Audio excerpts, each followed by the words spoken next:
अस्सलामु अलैकुम रहमतुल्लाहि व बरकातुहू।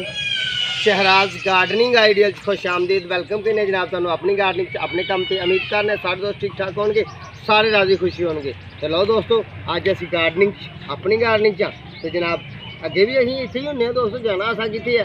तो अज फिर असी एक पौधे की गल करांगे इंशाल्लाह। तो वह पौधा जनाब बड़ा ही प्यारा तो बड़ा खूबसूरत है। तो आने वाले वक्त ट्री बन जाता है। ट्री मैं ना दरख्त बड़ा बड़ा दरख्त बन जाता। तो एडा बड़ा भी नहीं जिदा कि मैं कोई तसवर कर ले मैं कह दे छड़िया। बहरहाल जिस तरह एक बकाइन का पौधा है तो फुल तैयार अमरूद का पौधा है, जिस तरह तुम एक दरेक के पौधे को कह लेंगे हो, दरमियाना या टाली का पौधा कह लेंगे हो। मैं तुम्हें मुख्तलिफ पौधे के नाम लेने या बनया होया अच्छा किन्नू का पौधा कह लेंगे हो फल वाला, ठीक है जी। निम का पौधा कह लेंगे हो, उस तरह का पौधा बनता है। तो बड़े ही प्यार से बड़ा खूबसूरत तो बड़ा ही शहनशाह किस्म का पौधा है। तो मौसम बहार जनाब उन्होंने फुल आते हैं। तो फुल आ के तो जनाब क्या कमाल कमाल हो जाता जनाब। वो फिर गल तो इस तरह कि ना वो फुल वो जनाब थोड़े सालन च सब्जी जात बड़े प्यारे तो बड़े खुशबूदार मामलात होंगे तो बड़ा टेस्टी होंगे। तो जेडे लोगों ने तो सालन खादा वो तो क्या बात है, उन्होंने मर्जी है ना भाई वो अच्छा व्यू देन सानू तो या सानू पसंद कर लें साड़ी गल नूं, उन्होंने मेहरबानी है। तो जे वो दोस्त आखन कि नहीं भाई तो फिर वो हर बंदे का अपना एक जबान का टेस्ट है, यानी कि वह फुलों का सालन बनता है, ठीक है दोस्तों। तो अज असीं उस पौधे की गल करांगे। तो पौधे का नाम है दोस्तों कचनार। अज असीं तुहानूं कचनार ते गल करके विखावांगे। तो कचनार का नमूना पौधा विखाने आ।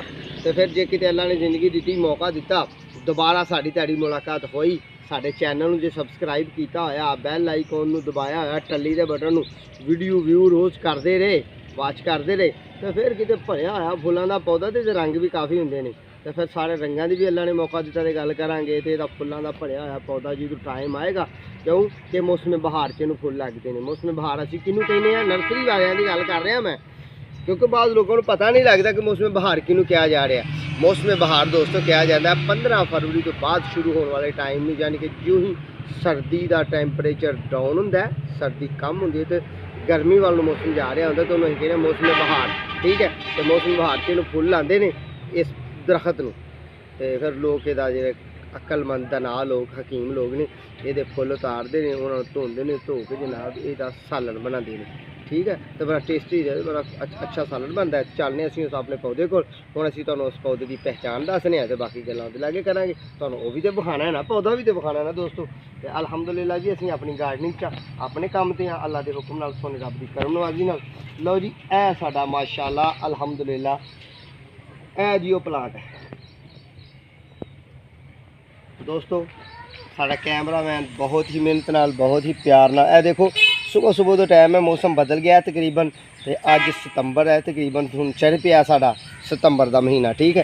तो देखो जनाब ये पत्ते किड्डे प्यारे ने। तो ये तरेल शुरू हो गई है, तरेल शबनम नूं कहने असीं पंजाबी च दोस्तों। ये तरेल तकरीबन शुरू हो गई है। तो ये है साडा पौधा छोटा जिन्हों असीं प्लांट कह रहे हैं कि ये मुंतकिल करने वाला बड़ा तो जिन्हें माशाअल्लाह अलहमदुलिल्लाह जी मारो कैमरा जिस फूल का पौधा दोस्तों एडा वड्डा हो जाता। तो एडे वड्डे फुल लगते हैं, लगते छोटे भी नहीं पर वड्डा हो के एडा भी हो जाता, ठीक है।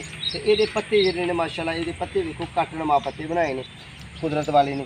साडा कैमरा मैं थोड़ा होर नज़दीकी तो कैमरा मार के विखाएगा कि ये पत्ते देखो जिस तरह के एक तितली के पार होंगे ने। देखो दोस्तों ए तितली के पार तो सोने रब का निज़ाम वेखो कि मैं जूँ ही इनू दबाया तो इन्हों का लैवल सोने रब ने बिल्कुल बराबर का रखे।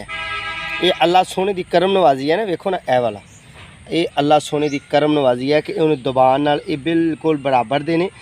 इंसान जिन्ना मर्जी भी कट कट के बनाए पर नहीं बन सकता, एक कुदरत का निज़ाम है। देखो ना कितने प्यारे कट वाले पत्ते ने ये। तो बड़ा अपनी पहचान आप रखने वाला पौधा है जनाब। यह साया भी बड़ा प्यारा होंदा है। जो मैं स्कूले जाना है दोस्तों तो साढ़े स्कूल दे विच ना ये पौधा लगा सी तो असीं साए थले बहना।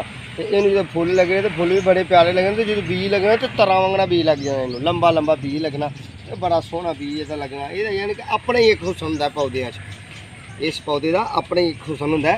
तो ये सदा बहार होंदा, ये तो खजां दोस्तों नहीं आती, यानी कि ये पत्ते जो ने झरने जरूर ने पर उस तरह के नहीं झरने कि बिल्कुल टाहनियाँ वेलियाँ हो जाए तो बिल्कुल ही पौधा वेला हो जाए। तो इस पौधे का जनाब नाम है कचनार। कचनार के फुल वेखण वाले होंगे ने जी मौसम बहार च दीदावार फुल होंगे ने, खूबसूरत होंगे ने माशाअल्लाह अलहमदुलिल्लाह। ਤੇ ਮੇਰੇ ਦਿਲ 'ਚ ਖਿਆਲ ਆਇਆ ਕਿ ਦੋਸਤਾਂ ਨਾਲ ਨਾ ਪੌਦੇ ਦੀ ਇਸ ਦੀ ਗੱਲ ਕਰ ਲਈ ਜਾਈਏ। ਕਿਉਂ ਕਿ ਅਸੀਂ ਜਨਾਬ ਕੋਈ ਮਿਸ਼ਨ ਕੀਤਾ ਜੇ ਅੱਲਾਹ ਸੋਹਣੇ ਨੇ ਸਾਨੂੰ ਵਕਤ ਦਿੱਤਾ, ਤੁਹਾਨੂੰ ਵਿਖਾਉਣ ਦਾ, ਸਾਵਾਂ ਨੇ ਸਾਥ ਦਿੱਤਾ, ਤੇ ਕੋਸ਼ਿਸ਼ ਕਰਾਂਗੇ ਕਿ ਸਾਡੇ ਬਰੇ ਆਜ਼ਮ ਏਸ਼ੀਆ 'ਚ ਜਿੰਨੇ ਪੌਦੇ ਪਾਏ ਜਾਂਦੇ ਨੇ, ਖਾਓ ਗਮਲੇ ਵਾਲਾ ਹੋਏ, ਖਵਾਓ ਜ਼ਮੀਨ ਚਲਾਉਣ ਵਾਲਾ ਹੋਏ, ਖਵਾਓ ਨੰਨਾ ਮੁੰਨਾ ਰਹਿਣ ਵਾਲਾ ਹੋਏ, ਖਵਾਓ ਵੱਡਾ ਹੋਣ ਵਾਲਾ ਹੋਏ, ਭਾਵੇਂ ਜਨਾਬ ਉਹ ਫਲ ਵਾਲਾ ਹੋਏ, ਭਾਵੇਂ ਉਹ ਫੁੱਲਾਂ ਵਾਲਾ ਹੋਏ, ਭਾਵੇਂ ਉਹ ਛਾਂ ਵਾਲਾ। ਯਾਨੀ ਕਿ ਗੱਲ ਇਹ ਹੈ ਅਲ ਮੁਕਸਰ ਕਿ ਅਜ਼ਮ ਕੀਤਾ कि ਤੁਹਾਨੂੰ कोशिश करांगे कि सारे पौधों की सैर कराइए। रहना साढ़े चैनल ते है, सबसक्राइब करना है, बैल आइकॉन का बटन दबाना है, तो दोस्तों नाल शेयर करना है, आने वाली वीडियो का इंतज़ार करना है। जे चंगा लगे तो चंगा जिहा को कमेंट भी कर देना है।